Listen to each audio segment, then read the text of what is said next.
माँ जी आपकी दवाई। बिना बेटा जरा अपनी सास को भी काम पर लगा कर, सारा दिन अकेले ही लगी रहती है। अरे रहने दो, उसे मेरे हाथ का काम पसंद ही नहीं आता, और फिर मैंने भी हाथ खड़े कर दिए। कर लो भाई अपना तरीके से। नहीं माँ जी, काम ही क्या है, और खुद से करो तो पता रहता है क्या करना है कब कैसे, वरना दूसरों के भरोसे काम नहीं होता मुझसे। तभी पति आ जाता है। बिना कल वाला खाना रिपीट मत देना, आज ऑफिस में क्या है ना, आज सबका चाइनीज का है ना। अच्छा मैं चाइनीज बना देती हूँ, उसमें क्या प्रॉब्लम है? अरे नहीं, बाहर से ऑर्डर कर दूंगा। नहीं, क्यों पैसे बर्बाद करना। ये कहानी है वीना की, जिसे लगता है कि उसके बिना उसका ससुराल चल ही नहीं सकता, और शायद ऐसा है भी। वो एक दिन भी अपनी मर्जी से कहीं जाने का सोचती भी नहीं। अगले रोज, वीना सुनना, हम सब सहेलियां कश्मीर का ट्रिप प्लान कर रहे हैं, 5 दिन की बात है, तू भी चलना। कश्मीर? अरे दीक्षा तो पागल हो गई है क्या? मैं कहाँ से जा सकती हूँ? क्यों नहीं, बस ये कहना कि मुझे 5 दिन के लिए जाना है, संभालो तुम। बस ऐसे ही? और घर और सास, पति को खाना कौन देगा, कपड़े कौन धोएगा, सब कुछ बर्बाद हो जाएगा दीक्षा। तो क्या तू अपनी पूरी जिंदगी घर में ही सड़ती रहेगी? वीना बस 5 दिन की बात है, इतना तो कर ही सकती है। 5 दिन? अरे दीक्षा तू कहती है ना इतना, पर तूने गिनती करी है? घर में खाना, कपड़े धुलना, सास का ख्याल, पति की हर चीज का इंतजाम, ये सब अगर एक दिन भी छूट गया तो सब खराब हो जाता है। लेकिन तेरा पति है ना, तेरी सास है। हाँ बिल्कुल, पति ऑफिस जाता है, काम की बात सोचता है, सास को तो बस शिकायत सुनना आता है। मैंने जब एक बार उन्हें खाना बनाने के लिए कहा था तो उन्होंने कहा, मेरे जमाने में बहू को ऐसा नहीं करना चाहिए। और पति, वो तो कभी कभी रसोई का रास्ता भी भूल जाता है। तो क्या तू अपनी पूरी जिंदगी यही काम करती रहेगी? वीना चुप रह जाती है। उसकी आंखों में एक सवाल उभरता है जो शायद उसने अपने आप से कभी पूछा ही नहीं था। नहीं दीक्षा, मुझे नहीं पता, बस ये समझ में आता है कि अगर मैं न रहूं तो सब गड़बड़ा जाएगा, और फिर सब मुझे ही दोष देंगे ना। तू सुन मेरी बात, हर औरत की अपनी ख्वाहिशें होती है, तेरी भी है। तू सिर्फ किसी की बहू, किसी की पत्नी नहीं है, तू वीना भी है, अपने लिए भी तो कुछ जरूरी है। दोपहर के 3 बजे स्कूल की घंटी बजी और बच्चों का शोर घर में गूंज गया। माँ मैं तो भूख से मर गया। माँ मेरा बैग देखो, पापा को दिखाना है। अरे वीना ये क्या है, इतनी देर स्कूल खत्म होने के बाद भी खाना तैयार नहीं, बस दिन भर फोन पर लगी रहती है। मेरे जमाने में तो। वीना की सास का ताना उसके कानों में तीर की तरह चुभ गया। वो जल्दबाजी में रसोई की ओर दौड़ी, हाथ कांपने लगे। पहली बार नहीं था जब वो अपनी गलती के लिए खुद को कोसती थी। बस 5 मिनट, उसने दीक्षा से कहा। फोन पर बातें करते हुए वो सब्जी काट रही थी, दाल उबल रही थी, और दीक्षा की बातें, कश्मीरी बर्फीली घाटियों की बातें, रंगीन टूलिप के फूलों की बातें। वीना की आंखें बंद थी पर उसका शरीर रसोई में था। पर अब रसोई गर्म थी, कढ़ाई में तेल खदक रहा था। वीना ने जल्दी हाथ आगे किया और तेल उसके हाथ पर छींटे मारने लगा। आह! दर्द की चीख निकली। माँ खाना कहाँ है? माँ मुझे भूख लगी है, क्या तुम हमें भूल गई? वीना के आंसू निकल आए। दर्द शारीरिक नहीं था, ये आत्मा का दर्द था। उसने हाथ ठंडे पानी में डाला, लाल निशान उभर आए। पर बड़ा दर्द तो ये था कि उसके बच्चे उससे नाराज थे। पति ऑफिस से लौटा। वीना क्या हुआ आपको? वो बस थोड़ा जल गया रसोई में। पति ने दवाई लाने की जगह गुस्से से कहा। ये क्या, 1 घंटे में खाना भी नहीं बना सकती? और देख, मेरी माँ भी सारा दिन शिकायत करती है कि तू फोन पर लगी रहती है। तुम्हें घर का कोई ख्याल नहीं है क्या? बच्चों का, मेरा कोई ख्याल नहीं। वीना के पैरों के नीचे से जमीन खिसक गई। रात को जब सब सो गए, वीना अकेले रसोई में बैठ गई। अपने जले हुए हाथ को देखा। उसके दिमाग में दीक्षा की बातें गूंज रही थी। तू अपनी जिंदगी में कुछ नहीं करना चाहती? पर क्या कर सकती थी वो? 5 मिनट फोन पर बात कर ली तो ये हाल, और ये सब सिर्फ इसलिए क्योंकि उसने अपने लिए 5 मिनट निकालने की कोशिश की थी। उसका फोन बज रहा था। दीक्षा का मैसेज था। कश्मीर चलेगी? वीना के हाथ कांप गए। उसने मैसेज का कोई जवाब नहीं दिया, बस अपने जले हुए हाथ को माथे से लगा लिया और रो पड़ी। रात भर वीना सो नहीं पाई। उसके जले हुए हाथ दर्द कर रहे थे। सुबह जब पति ऑफिस के लिए निकला। देख वीना, मेरी माँ को तो इतना परेशान मत कर। अरे हाँ, और दीक्षा जैसी सहेलियों से ना दूर रहा कर। ये सब बकवास बातें तुम्हारे दिमाग को खराब कर देती है। जी मैं समझ गई, चिंता मत करो, मैं सब ठीक कर लूंगी। दिन भर का काम चलता रहा। खाना बनाना, सास की सेवा करना, बच्चों की देखभाल करना।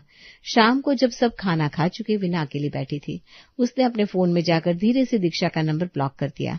उसकी आंखों में आंसू थे। ये सब मेरी ही तो गलती है। अगर मैं इन बकवास बातों में नहीं पड़ती, अगर फोन पर बात ही नहीं करती, तो हाथ भी नहीं चलता, पति भी नाराज नहीं होते, सास भी शिकायत नहीं करती। बस घर का काम करो वीना, किसी से बात मत करो, किसी से मिलो मत, बस अपना काम करते रहो। रात के 9 बजे उसकी माँ का फोन आया। बेटा बेटा सुनना, तेरे पिता को बहुत तेज बुखार है, डॉक्टर को दिखवाया है, पर बस तू घर आ जा बेटा, मुझे तुम्हारी जरूरत है। माँ मैं नहीं आ सकती। क्या? ये क्या कह रही है तू? तेरे पिता को बुखार है और तू आ नहीं सकती? माँ सुनो ना, यहाँ सास है, पति है, बच्चे हैं, अगर मैं चली गई तो सब गड़बड़ा जाएगा। पति को ऑफिस है ना कल, सास की दवाई का वक्त है, बच्चों का स्कूल है। अरे पर बेटा तेरे पिता को। माँ माफ करना, मैं सच में नहीं आ सकती। बस पिता को अच्छे से दवाई दे, उन्हें पूरी नींद सोने दे, वो ठीक हो जाएंगे माँ, बिल्कुल ठीक हो जाएंगे, आप फिक्र मत करना। फोन रखते ही सास ने चिल्लाया, वीना, वीना कहाँ है? कल का दूध कहाँ रखा है? माँ जी अभी आई, अभी देती हूँ। सुबह 4 बजे। वीना, वीना कहाँ है? दूध गर्म कर। और हाँ, आज दाल का पकवान बनाना मेरे लिए खास। जी माँ जी, बस 2 मिनट। अरे दूध गर्म करूं या अनाज भिगोऊं, पहले क्या करूं? वीना मेरे ऑफिस का डिब्बा कहाँ है? और सुनो, आज डिलीवरी को कहना अखबार सही समय पर दे। जी बस तैयार कर देती हूँ, आपकी पसंद की सब्जी बना दी है। माँ मेरी यूनिफॉर्म कहाँ है? माँ मेरा स्कूल बैग। बस बेटा बस आ गई, ये लो तुम्हारा बैग। वीना सुबह की चाय पी ली, अब दलिया बना दे। और अरे कल का दोपहर का खाना कैसा था? मेरे दांत में कुछ लग गया। माँ जी मैंने तो बहुत सॉफ्ट बनाया था, पर फिर भी दोपहर को और नरम बना दूंगी। सब चले गए, अब घर के काम करूं, कपड़े धोने हैं, सब्जी काटनी है, खाना बनाना है। वीना सुनो, कल मेरी सहेली आ रही है, घर को साफ सुथरा रखना, और आज ना मेरे लिए गुलाब जामुन बना दे। जी माँ जी, सब कर दूंगी। पति ऑफिस से फोन करता है, खाना तैयार है, आ जाऊं घर पर? जी बस तैयार है, आप आ जाइए। खाना, अच्छा ठीक है। और हाँ, मेरा सफेद कुर्ता प्रेस कर दिया क्या? जी सब तैयार है। माँ जी आपकी दवाई का समय है, और पानी भी पी लीजिए। बच्चों का होमवर्क, उन्हें खेलने भेजना, फिर से घर में लाना, रात को खाना बनाना, सबको खिलाना, बर्तन धोना। आज फिर 9 घंटे का काम, कल भी यही होगा, परसों भी यही। वीना कल सुबह जल्दी चाय बनाना, और आप बिस्तर बदल देना। जी माँ जी, नींद आ रही है, बस सो जाती हूँ। ये बोलकर वीना कमरे में चली जाती है, और फिर अगले दिन से चक्की वैसे ही चलने लगती है। सुबह 6 बजे वीना की आंखें नहीं खुली, शरीर में भारीपन था, सिर में दर्द था, लेकिन आदत के मारे उसने अपने आप को जबरदस्ती उठाया। वीना दूध कहाँ है? चाय बनी कि नहीं? माँ जी मेरी तबीयत बहुत खराब है, बस 5 मिनट और। हाँ, हर दिन की यही तो बात है। अरे चल उठ जा, आलस मत कर, जल्दी कर। पति अपने कमरे से आता है। वीना ठीक तो है, इतनी कमजोर आवाज क्यों है? बुखार आ गया है, शरीर दर्द हो रहा है, मुझे डॉक्टर को दिखाना चाहिए। बच्चे दौड़ते हुए आते हैं। माँ मेरा प्रेजेंटेशन है आज, तुम स्कूल नहीं चलोगी? माँ मेरा लंच बॉक्स और मेरी यूनिफॉर्म कहाँ है? बस तुम्हारी मम्मा बीमार है, चुप रहो। और तू चिंता मत कर, मैं आज ऑफिस नहीं जाऊंगा, बस आराम कर। दोपहर तक स्थिति और बिगड़ गई। वीना तू ठीक तो है ना? तुम्हारा बुखार तो बहुत ज्यादा है, डॉक्टर को बुला दूं क्या? माँ तुम्हारे बिना हम अकेले हैं, माँ जल्दी ठीक हो जाओ। तभी सास रसोई में आती है। अरे ये क्या बहाना कर रही है? रोज सुबह चाय नहीं बना सकती तो ये बीमारी का नाटक शुरू कर देती है। मेरे जमाने में हम इतनी कमजोरी नहीं दिखाते थे। माँ प्लीज, वीना सच में बीमार है, उसका बुखार 102 डिग्री है। अरे ये सब इसकी गलतफहमी है, इसे लगता है इसके बिना घर नहीं चल सकता, इसलिए ये नाटक कर रही है, ताकि सब इसकी परवाह करे, ताकि सब चिंतित रहे। माँ जी मैं नाटक नहीं कर रही हूँ, सच में बीमार हूँ। अरे यही तो कहना चाहती हूँ, जब से तू समझ गई कि सब तेरे पर निर्भर है, तब से ये सब नाटक शुरू कर दिया।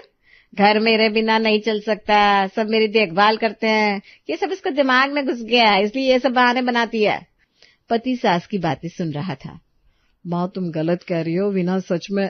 अरे नहीं बेटा, ये सब समझती हूँ मैंने ऐसी कई बहुएं देखी है, जैसे उन्हें लगता है कि घर में उनकी जरूरत है तो बीमारी का बहाना कर लेती है। ये उसकी गलतफहमी है कि उसके बिना घर नहीं चल सकता। अगर तू ना भी रहे ना तो घर आसानी से चल जाएगा, समझी? वीना ये सब सुनती है।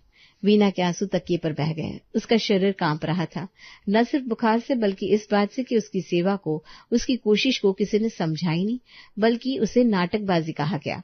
बच्चे पास बैठे थे। राज ने माँ के हाथ को पकड़ा और कहा, माँ तुम ठीक हो जाओ, हम तुम्हारे बिना नहीं रह सकते, हम सच में नहीं रह सकते। सुबह 5 बजे वीना ने धीरे से बिस्तर से उठा। पति अभी सो रहे थे। उसने एक छोटा सा नोट लिखा और टेबल पर रख दिया। कोई लंबी व्याख्या नहीं, कोई नाटक नहीं, बस एक खाली नोट। वो चुपचाप अपना छोटा सा बैग लेती है, कपड़े भी नहीं बदले, बस अपने आप को हल्के में ही ले गई। 6 बजे सास जागी। उसने चाय का इंतजार किया पर घर में सन्नाटा था। वीना, वीना, चाय कहाँ है? कोई जवाब नहीं आया, सिर्फ खामोशी। 6:30 बजे। ये क्या है? अरे वीना कहाँ है? क्या मतलब कहाँ है? किचन में होगी। पति किचन में गया, वहां कोई नहीं था, सिर्फ खाली बर्तन, बिना धुले कल के बर्तन। बच्चों को स्कूल जाना था। पापा माँ कहाँ है? माँ तो मेरा बैग तैयार करती है। पापा मेरी यूनिफॉर्म, माँ कहाँ है? अरे अभी आती होगी तुम्हारी माँ। पति ने वीना को कॉल किया, फोन बंद था। दोबारा कॉल किया, फिर बंद, फिर बंद। माँ वीना का फोन बंद है, वीना नहीं मिल रही है। अरे ये सब बहाना है, वो बस आ जाएगी, बहाना कर रही है। अभी तक यही तो करती आई है, नाटक है ये सब। बच्चे स्कूल नहीं जा सके, उनकी यूनिफॉर्म तैयार नहीं थी, खाना नहीं बना था, पति ऑफिस नहीं जा सका। माँ ये नाटक नहीं है, वीना सच में गायब हो गई है। पति ने अस्पताल को कॉल किया, कोई खबर नहीं। पड़ोसियों से पूछा, किसी ने देखा नहीं। पति के हाथ कांपने लगे, उसकी आवाज टूट गई। माँ अगर वीना के साथ कुछ हो गया तो? अरे ये तो बस। माँ चुप रहो, वीना को खोजना है, अभी खोजना होगा उसे। पापा मेरा पेट दर्द कर रहा है, खाना भी नहीं मिला। पापा माँ कहाँ है? माँ वापस आ जाएगी ना? हाँ बेटा, माँ जल्दी आ जाएगी। शाम 3 बजे। घर में सब गड़बड़ा गया था, कपड़े बिखरे हुए थे, खाना बर्बाद हो गया था। सास अभी भी कहती जा रही थी, ये नाटक है, ये सब नाटक है। दूसरे दिन सुबह। माँ वीणा का कोई संदेश नहीं आया, पुलिस को खबर दे दो क्या? अरे रहने दे, ये सब नाराजगी है। और सुन, उसे ना अपनी अहमियत दिखानी है। अरे नौकरानी रख ले, 1-2 दिन में सब ठीक हो जाएगा। तीसरे दिन पहली नौकरानी आई खाना बनाने के लिए। सब में सब्जी दाल रोटी सब बना देगी। हाँ बेटा, और ध्यान रखना हल्का खाना बनाना, मेरे दांत कमजोर है। हाँ ठीक है, बना लो। दोपहर को दूसरी नौकरानी आई कपड़े धोने के लिए। साहब सब कपड़े धुला दूं क्या? हाँ, और सावधानी से धोना, मेरे कमीजों का खास ध्यान रखना। शाम को तीसरी नौकरानी आई बर्तन धोने के लिए। अरे जल्दी कर, और हाँ कल का भी बर्तन धुल गया क्या? जी माँ जी। उसी समय मीरा के घर। वीणा छुपकर घर के बाहर से अपने घर को देख रही थी। एक पेड़ के पीछे से वो सब कुछ देख रही थी।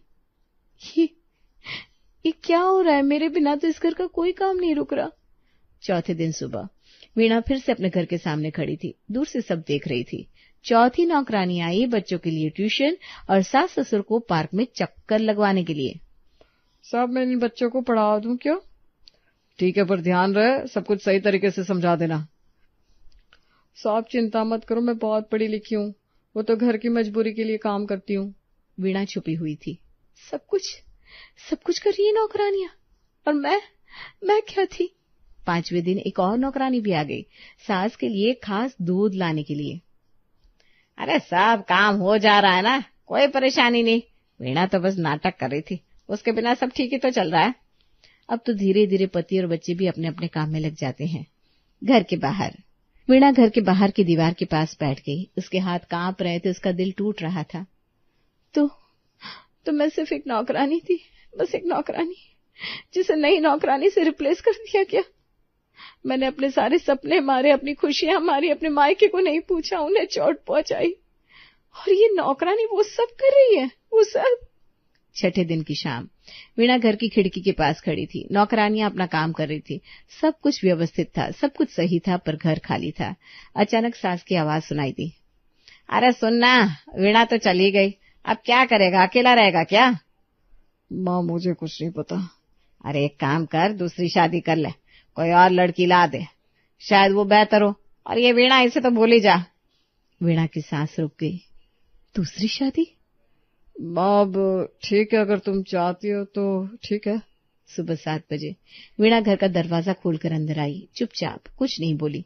सास की आंखें फटी रह गई। वीणा, वीणा तुम कहाँ थी तुम? वीणा ने कोई जवाब नहीं दिया। वो सीधे अपने कमरे में गई, अपने कपड़े बदले, फिर बाहर आई। नौकरानियों को घर से निकाल दो सबको। क्या? ये क्या कह रही है? क्यों? मैंने कहा सब नौकरानियों को निकाल दो। अब तो तू आ गई ना। पर माँ वो तो अभी आई है, खाना कैसे बनेगा? वीणा अपने चेहरे पर एक नई मुस्कान ले आई। निकाल दो। खाना मैं बनाऊंगी, पर अब मेरे तरीके से, अपनी शर्तों पर। शर्तों से? कैसी शर्त? अब सिर्फ मैं नहीं, पति भी बनाएंगे, बच्चे भी सीखेंगे और आप भी, सब मिलकर करेंगे। 1 महीने बाद वीणा का जीवन बदल गया था, पर सब कुछ पहले की तरह चल रहा था। खाना बनता था, कपड़े धुलते थे, घर चलता था, पर अब फर्क था। सोमवार को वीणा अपनी सहेली दीक्षा से मिलती है। और हाँ, अगले महीने हम कश्मीर जाएंगे 5 दिन। ठीक है, जाओ, बच्चों का ख्याल मैं रखूंगा। बुधवार को वीणा जिम जाती है। अरे खाना तो बना दे। माँ, खाना रेफ्रिजरेटर में है, बस गर्म कर लेना। और अगर ना आए तो अपने बेटे को सिखा दो, वो ज्यादा बेहतर होगा। गुरुवार को वीणा ने नई नौकरी शुरू की, एक छोटी सी कंपनी में पार्ट टाइम। घर का काम भी हो जाए और खुद का विकास भी हो। तुम्हें सफल होना चाहिए वीणा, बस मुझे बता दे क्या चाहिए। शनिवार को बच्चों को पार्क ले जाती है। माँ, तुम हमें कितना प्यार करती हो। बहुत बेटा, बहुत। पर माँ का अपना जीवन भी है, अपने सपने भी है। तो माँ, तुम सब कर सकती हो। हाँ बेटा, सब कर सकती हूँ, पर सब अकेले नहीं, सब मिलकर। घर में खाना बन रहा था, पति किचन में थे, बच्चे भी मदद कर रहे थे, सास टीवी देख रही थी और वीणा अपनी किताब पढ़ रही थी, 1 कप चाय के साथ, अपनी पसंद की किताब। कोई शिकायत नहीं, कोई ताना नहीं, कोई नाटक नहीं, सिर्फ एक औरत जो अब समझ गई थी कि वो सिर्फ किसी की बहू नहीं है, किसी की माँ नहीं है, किसी की पत्नी नहीं है, वो वीणा है, बस वीणा। और ये जीवन अब उसका भी।